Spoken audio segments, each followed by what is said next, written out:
Yeah, we're going live now. All right, let's have some fun.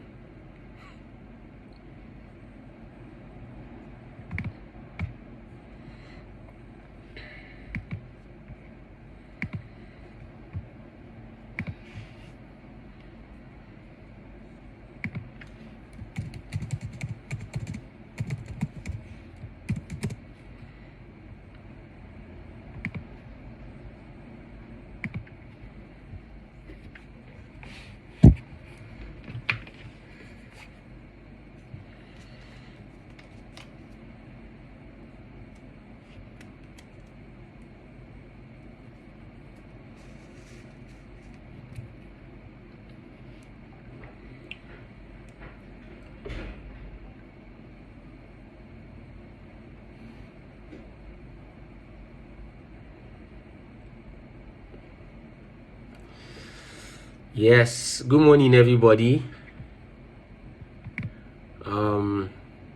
Yeah, it's good to be with you guys again. I'm hopeful you guys can actually hear me. Can please somebody put me out of misery? Can you guys hear me, please?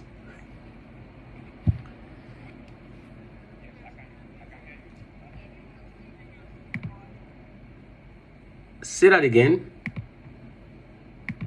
Hey, good morning. Great. Good morning. Loud and clear, right? Yes, loud and clear. Fantastic. Good morning. Good morning. Good morning, Garba. Good morning, everybody. I'm seeing everybody's name. Let me share my screen as usual. Then we could get cracking. Okay. I equally want to believe you guys can actually see my screen as well. Yes, we can. Fantastic.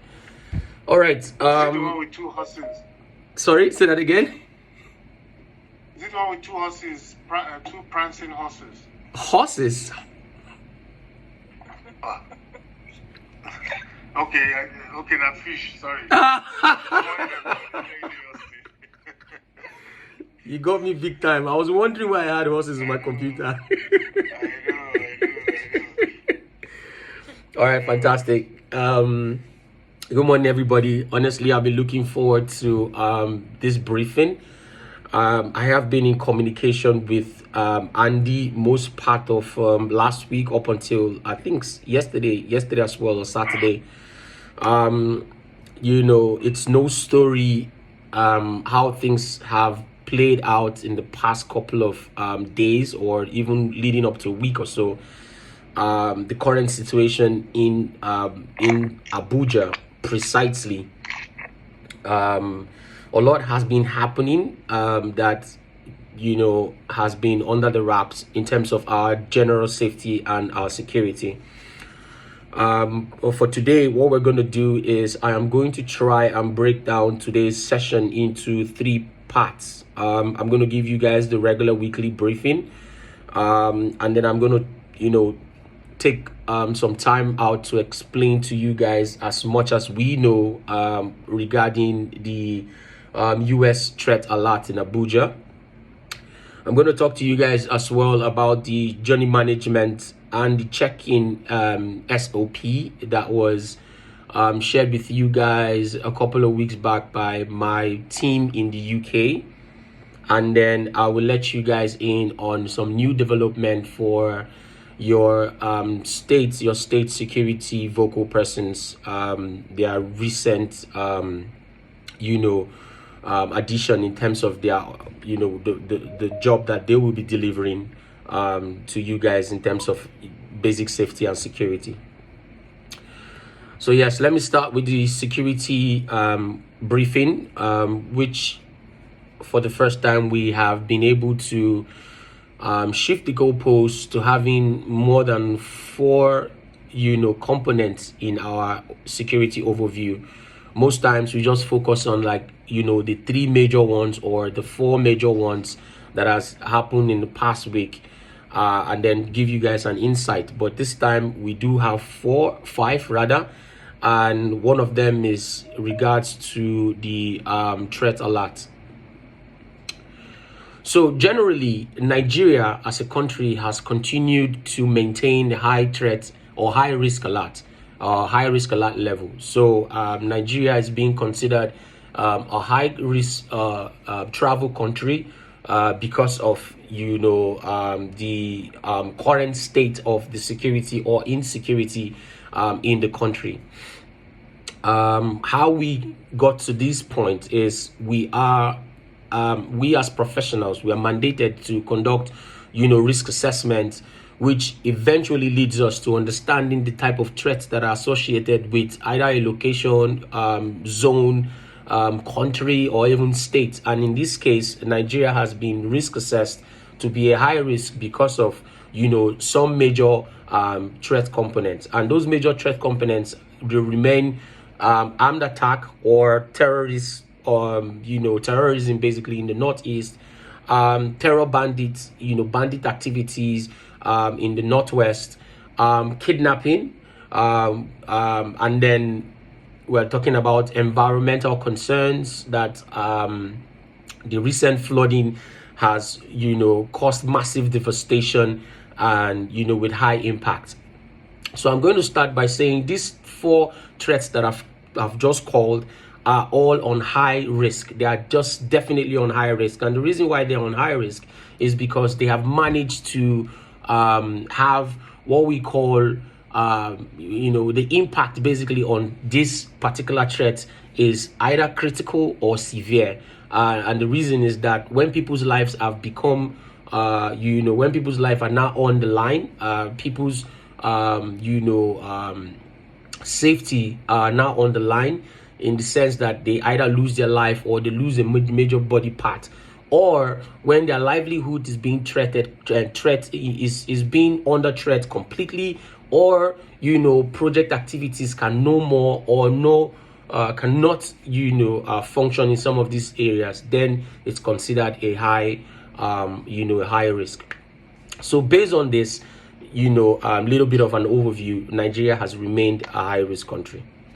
Now back to the reason why we're here today. The US did put out a threat alert a while back, saying Abuja is basically under some sort of siege or some sort of potential attack by terror group,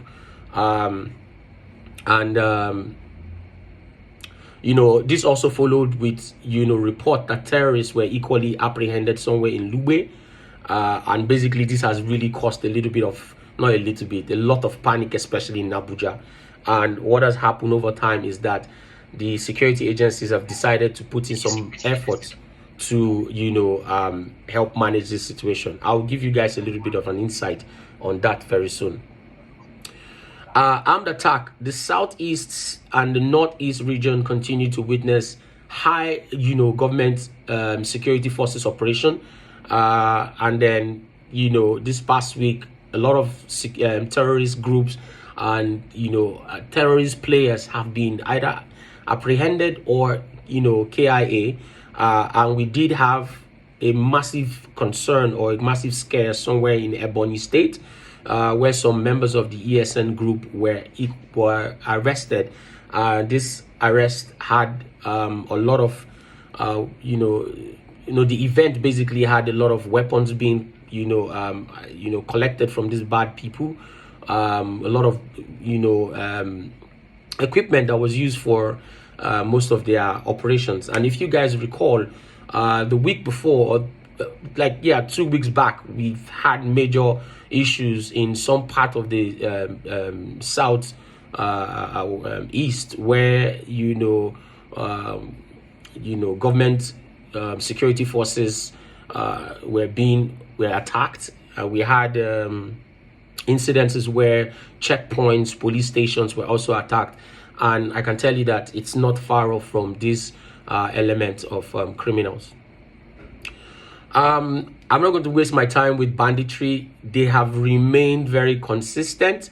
They have continued to attack Zamfara, Sokoto, Katsina State, Kebbi State. As a matter of fact, last week we did record some incidences in Kebbi State, which resulted in people losing their lives and people being abducted. As for Zamfara State, it's almost a normal thing. You know, there are still some LGAs that are still under the control of some of these individuals who have decided to collect levies from communities to allow them go about their, you know, regular normal duties, and that's a massive concern in that region. And we did have some issues in Sokoto State as well, where some people were attacked, two persons were killed or something like that. And, you know, quite a number, about 13 persons were also abducted in Sokoto State. And then, almost as usual, Katsina State also represents, you know, the statistics in terms of the number of persons that have been, attacked by these same individuals. I will equally not waste too much time with flooding, environmental concern, but the good news is some part of the southern part of the country has started to record, the rescinding of the flood. We're hearing that, you know, the water is beginning to pass, which is good news. Some places the water is beginning to come down and drop, which is very good news as a matter of fact. But that does not change the fact that some other parts of the country are still experiencing massive flooding cases.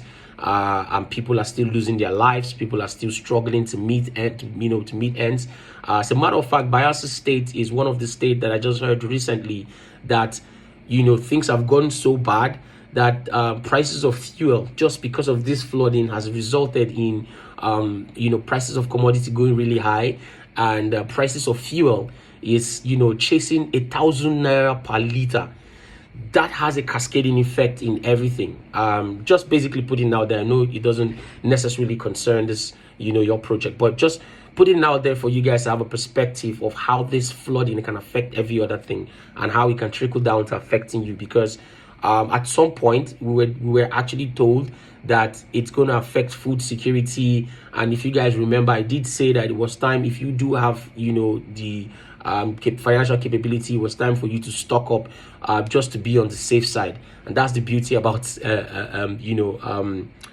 strategic risk management in the sense, because it gives us an idea of all of these small bits and how they can affect, you know, project delivery and your safety and your security. As for politics, as you guys can see on my screen, pretty much standard. We did record a flagging of campaigns or rallies in Ebonyi State, Lagos State as well. Some of these states, I think Nasarawa State as well. Some of these states have now started to embrace, the political circle and the political rallies and campaigning. But for us, what we want to know is, when next are they coming to our state? When next are they going to come through? When next are they going to come through a state that has a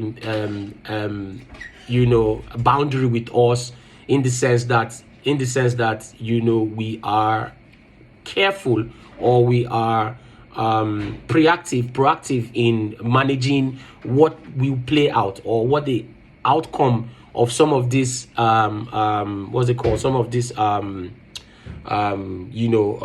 events, how they will play out and how they will affect us. So it's important for us to have an idea of that. I was working on a pre-election briefing for security vocal persons, so that we can be able to predict the dates and when they will be coming for all of those rallies and campaign, basically the routes that these guys will be taking and how they will just generally affect what we deliver in the sense. All right, some positives in the security circle across the week. There were reports of ISWAP fighters being killed.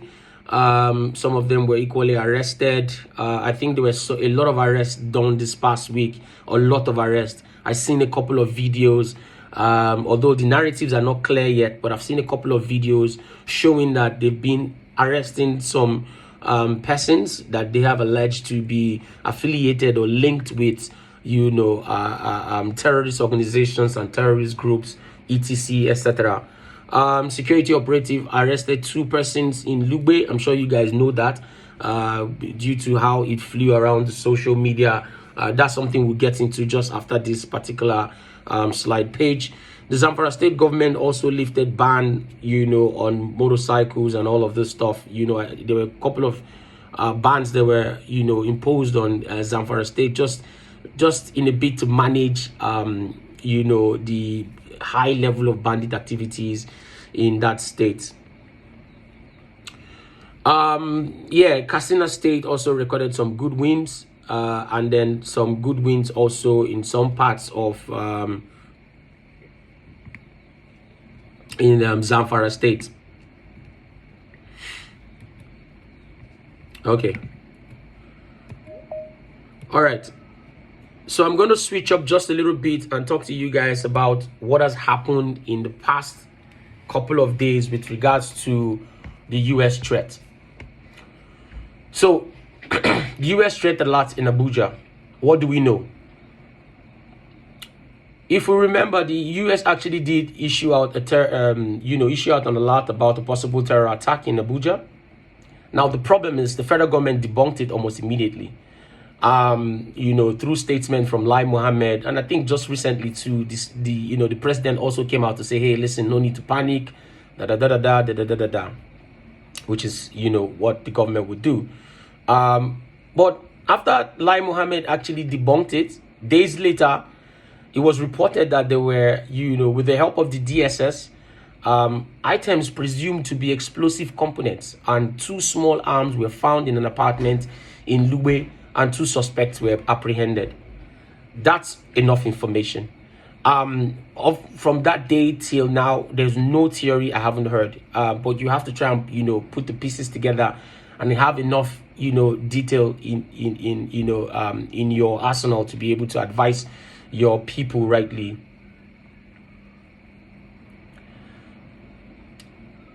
Now the background is that it's not news that the Nigerian forces have actually been winning the fight against terrorism and terrorist group in the northeast, the northwest, and the north central. As a matter of fact, the Kaduna State government actually came out one time to brag about not recording any incidents in Kaduna State for a couple of hours. So they were like, hey, we're good people now, we are winning the war against terrorism, And this was perceived to be like, like the groups were very upset, or basically they kind of were not happy about, first them losing the war and, the government come and brag about it at the end of the day. Now, the idea, or whatever we know, is that as the government is trying to hand over power in the next couple of months, they are putting efforts to kind of win these battles and then win this war as they had promised in terms of what they had in their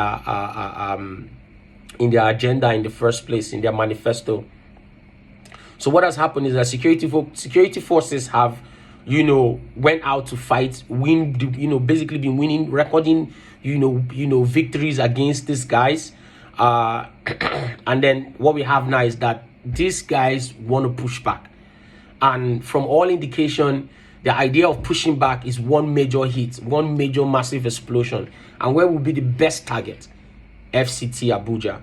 And that's the reason why we're looking at this whole thing from that particular angle, that these chaps are losing the war. They want to make a massive statement, even if they're probably going to lose eventually, but they just want to make a massive statement. And what they're looking at is a massive, impact, very impactful kind of event that will result in lots of people losing their lives and all of that. So that kind of has some link to all of this that's playing out, because even after that, I have been going out at night in the FCT, like intentionally going out at night, and I will tell you that we have a lot of operational squads outside there. Like yesterday night, the entire Lokogoma area, Apo area, all the way to like Games Village side with Area 1. They had the RRS squad out there doing stop and search. My vehicle was searched like 4 times yesterday. I was stuck in multiple traffic until I got home by 10 o'clock. That is an indication that actually there's something under the wraps that people do not know about, which leaves me to come and advise that as much as possible, everybody should pay attention to what is happening and, do the best that they can to stay safe. Now, for us, this is the collaborating news. The US and the foreign nationals were all seen evacuating FCT sometime last week. this is a collaborating news with all of this play. Jabi Lake Mall shut down business, and we know that Jabi Lake Mall is probably one of the biggest, malls in Abuja FCT, and certainly going to be one of the, the easiest or the best target in terms of impacting, whatever, terror attack that wants to go on. Historically, hotels, malls, markets have been the, they call them easy targets. They've been the target of terror, attacks, and then active shooting in this sense. Just to back the situation up, Julius Berger also issued an evacuation for their staff last week. And we do know that Julius Berger is making so much money in Nigeria working. For them to issue such a directive and go ahead with it, it means that they know something that a lot of us also do not know. And then to kind of solidify this particular situation, we have had multiple arrests of alleged, ISWAP, members who have connections with these terror events or terror activities. We have had multiple arrests in Maraba, Yanya, just outskirts of the state capital. And this one has not been confirmed yet, but there were some social media reports that some U.S. military operation team were found somewhere in Abuja in one of the hotels. So some pictures went around on social media showing U.S. Navy, U.S. military guys, just one or two of them in one particular hotel. And I think one of the staff took a picture just to confirm that, just basically to, justify whatever statement the person was going to make on social media. Now, this is quite interesting. If we have had all of these indicators that I've just listed, it means that there's something on the ground that a lot of people really do not know. And what it does for some people like us is it allows us to advise our clients to go back to dusting off their, hibernation, relocation and evacuation plan, crisis management plan, any of those plans that will help, business continuity plan as well. Any of those plans that will help, keep people safe and get the business going. It's time for us to kind of dust them and get things, get things moving. So there is some conspiracy somewhere. There are various groups saying a lot of things. Some group believe that, in trying to stabilize the country, they're trying to destabilize the country with events like this. And then all of this, is kind of close to the election as well.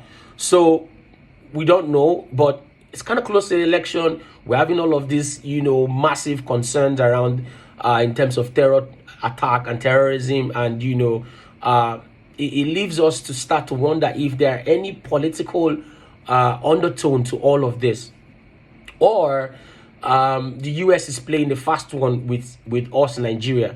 If you guys recall, the US also issued a threat concern in Johannesburg, in South Africa. If you guys did not hear, just almost at the same, just a couple of weeks before this, the US had issued some sort of threat, alert as well in Johannesburg, which led to a little bit of panic as well. But what do we know? All of these are just theories and then they're conspiracies, but we do not want to take any of this for granted. So yes, that's as much as we have in terms of what has happened in the past, couple of days, leading to the threat alert that was issued out by the U.S. Embassy, that has resulted in, other embassies issuing out evacuation alerts. People are flying out of Nigeria and all of that. So that basically is like the skeleton of what has been ongoing, and the need for us to keep our ears on the ground and kind of make informed decision as well. Now back to HWM activities. Communal violence and civil unrest has literally been back up. Last week we did have some concerns in Ebonyi State, where two communities who have been at loggerhead for in time immemorial have continued again. I think there are some issues as well in Suka, with regards to a manhunt situation where a particular route was put in blockade due to the event of abduction that happened in that particular route. So if we come back to banditry, we're looking at the northwest and the north central region.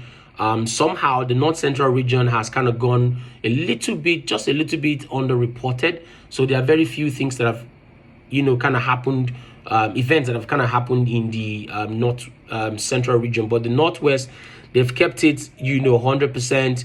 We're talking about Katsina having a go at it, Zamfara having a go at it, Gadabawa in Sokoto had a go at it, and just recently we did have a reason to have our people down in Gadabawa, but I think that trip was postponed or moved, which is good.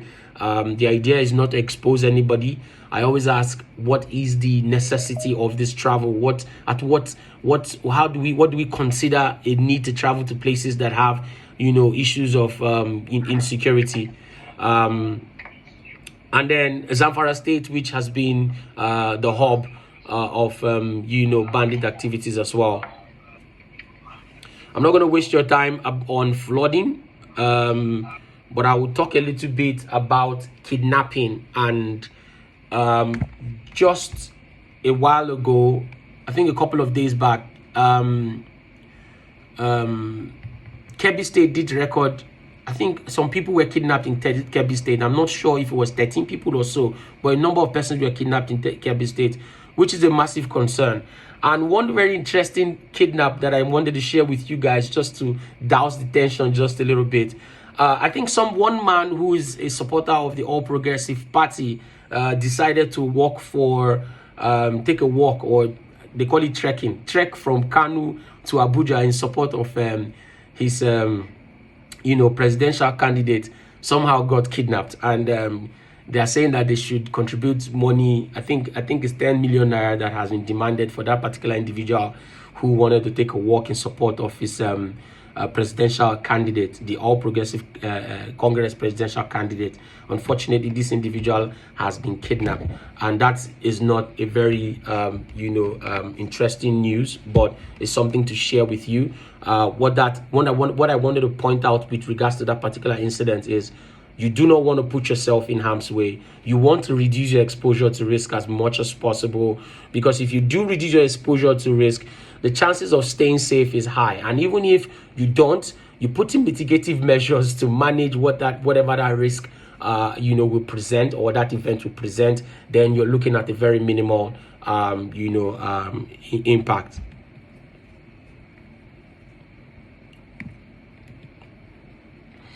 Yes, I did talk about kidnapping earlier, where we had, I think, about between 10 and 20 persons were also kidnapped, on that Nsuka road. I'm not sure 100%, but I think between 10 and 20 persons were actually abducted on that road. 13 persons were kidnapped in Sokoto. We're looking at politics now. We've had the PDP and APC PDP APC Labour Party flag off campaign in Enugu, in Abakaliki, in Lagos, and in Nasarawa State over the week. And obviously there were incidences of violent confrontation, and all of that. We want to reduce our exposure to risk as a project, as an organization, as much as possible. Just keep it tight and simple. Road traffic accident, nothing to be, I don't want to stress you guys about that, but yes, we did have incidences where people lost their lives in road traffic accident across the country. Now, one key thing I want to share with you guys today is COVID-19 is still out there. As much as we do have our theories, we do have our beliefs, we do have our view around the particular concern, the truth is the virus is still out there. The numbers are still, counting. The good news is that there was no death that has been recorded. lately we haven't had any death being recorded, but we have actually had incidences where people have been rushed to the hospital, and then tests being done. At the end of the day, it's all COVID-19. Last week there were 95 cases across the country, and 69 were discharged, but there was no deaths. Another thing I would like to point you guys is point you guys towards in terms of direction is Lassa fever, cholera. This have they have both continued to remain in the picture or in the scene. I think the Ebonyi State equally said that 58 Lassa fever patients were treated and discharged. For me, it's not just about being discharged or being treated, it's the impact that it has in the project as a whole. We're looking at you guys making sure that you're not there's something we call what's the word right now when I remember it, but just basically we do not want to expose your organization to social media or the news, in the sense that we've had nobody wants to record Bayern Global doesn't want to record a case of Lassa fever or anything in their arsenal. So it's important that we have an idea that these elements are still out there, and they can be a concern. So if you look at the statistics of COVID-19 right there, it's just for you guys to have an idea. Active cases 3,500, no deaths in the past couple of weeks to months. It has remained at 3,159. Total discharge cases are actually increasing, and sample cases are actually also increasing. All right, some of the likely forecast. There's not much change here, because most of these threats that we see are just almost constant. They have been in the circle in the past 2-3 months, and it's important that we just look out for the likelihood of kidnapping, the likelihood of environmental concern, and how they will impact or affect us. Looking out for terror bandit attack, and when we say terror bandit, we're looking at the north western part of the country, since we have our operations in those states. Some of the drivers of insecurity remains inflation, unemployment. Let's talk about inflation and the recent redesigning of the Nigerian Naira, and how that will impact on project activity. So obviously we know that the CBN had put out a statement that they were going to redesign the Naira. They've asked us to try and see how we can let out the old Naira go. They have like a truckload of reasons why they want to do that. They said it's going to help to fight inflation, some school of thought will agree that will actually help to fight inflation, but other school of thought will say that's actually going to be the opposite, because what's happening now is that some of the guys that actually have most of this Naira stolen and hidden somewhere are actually trying to convert the money into dollar. So what has happened as we speak during these past 2-3 days is that dollar has risen from black market, actually has risen from 750 or 760 as we speak. Dollar is 800 naira. As a matter of fact, I know somebody who went to look for dollar sometime on Saturday in front of the Sheraton. There was no dollar, according to the person, that this was not it wasn't available. What do you think that results in? That has a way that it affects on the economy, affects on supply chain, it affects on just the regular purchase of goods and services. It's something that we need to put our ears on the ground and look out for how it will just generally affect project delivery. We're looking at buying of fuel, buying of just regular things that we used to have, keep the office going, basically. So if it's important that we kind of have an idea how this is going to affect us as a project, and try to tackle it as earliest as possible. Now, for me, and just to round up, there's a school of thought that believe that it is all political. Just a while back, sometime in September, the president appointed some chap who was alleged to be related to the president. And some people are saying, oh, just a couple of weeks after that, and that chap is supposed to be heading, the printing and minting unit in the CBN. And then next thing, boom, we're now having to print, we're now having to redesign the Nigerian Naira and print it. So there's some political undertone that a school of thought has. And then, but we as security organizations or security professionals supporting organizations like yourself, we just try to bring it down to how it's going to affect you guys. So it's important that if you do equally, and from what I understand, the president has actually given a go-ahead for the redesigning, meaning this is going to happen. The deadline for the switch will be sometime 23rd of January next year. So it's important that if you do have currency, it's time to start to spend them, put it back into the economy, so you do not get to be at a disadvantage. That goes to, organizations like ourselves that have petty cash here and there, monies that we used to do ABCD, get it back into the system so that we do not be left behind. Yes, I've basically talked about everything here, I'm happy to say that it's important for us to continue to be proactive in how we process everything leading to our safety and our security. It's extremely, extremely important that we do not take any of this information for granted.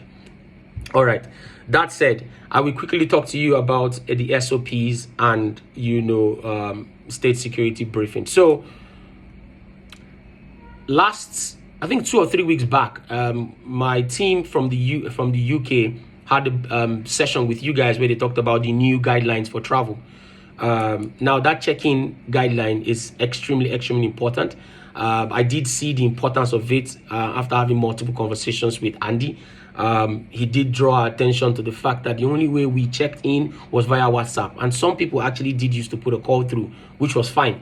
But Andy was saying, listen, supposing we get stuck, we need some other form of communication where people can actually be able to easily send a message, and that led us back down to 2G services, SMSs, and then we pushed this to the UK team, and they came up with that SOP.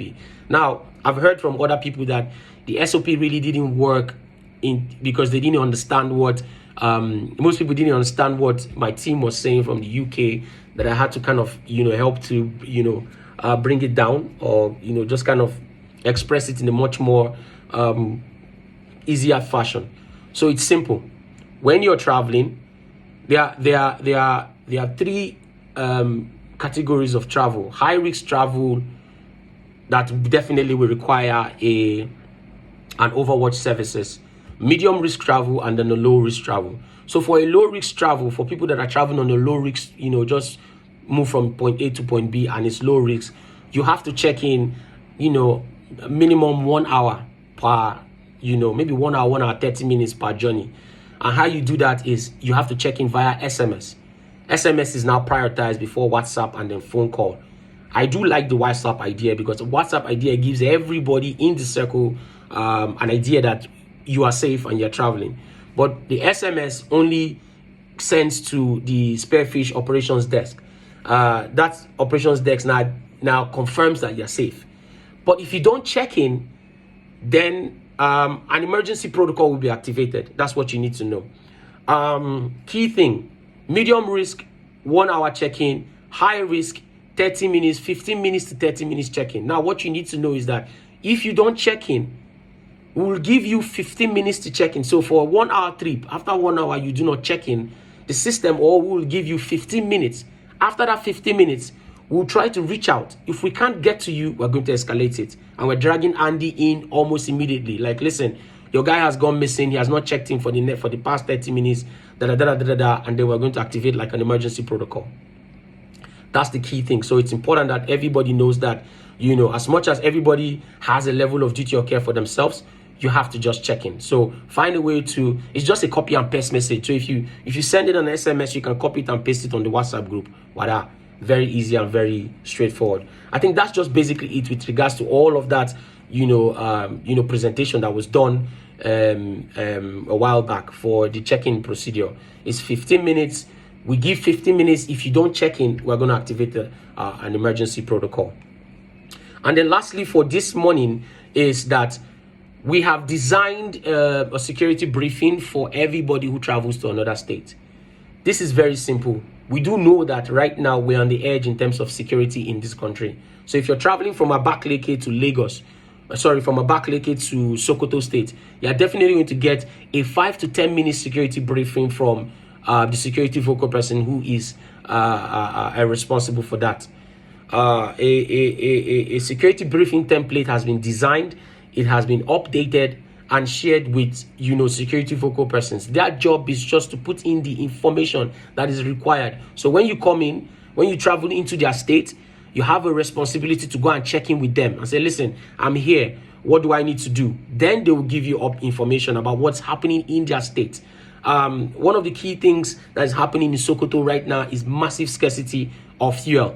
And when fuel is scarce, it impedes on movement, transportation, even just general social economic activities. And they want to tell you that, so you don't assume things are just cool and everything is fine and all of that. So it's important that when you travel into anybody's state, you get a security briefing from the security focal person.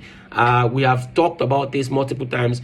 They have promised that it's not going to be more than 5 to 10 minutes just to inform you about what's happening, inform you if you have to check in, if you're going to be sleeping somewhere that is considered, having some, recent concern. And the concern can just be that all of a sudden, a political party has decided that that's where they want to keep, kind of erect their, their campaign office or whatever. That itself can be a concern. And just informing you about that is something that you really want to know. So basically, that's that for this morning. I'm so sorry. This is the first time I've talked for 40 something minutes on our Monday morning briefing. Please, I apologize. I had taken permission from Andy. I did think that it was important to share all of this information for you guys. There's not like too much information, especially when it comes to safety and security. So yes, thank you very much once again. Can we have like inputs, comments, questions or feedbacks, please?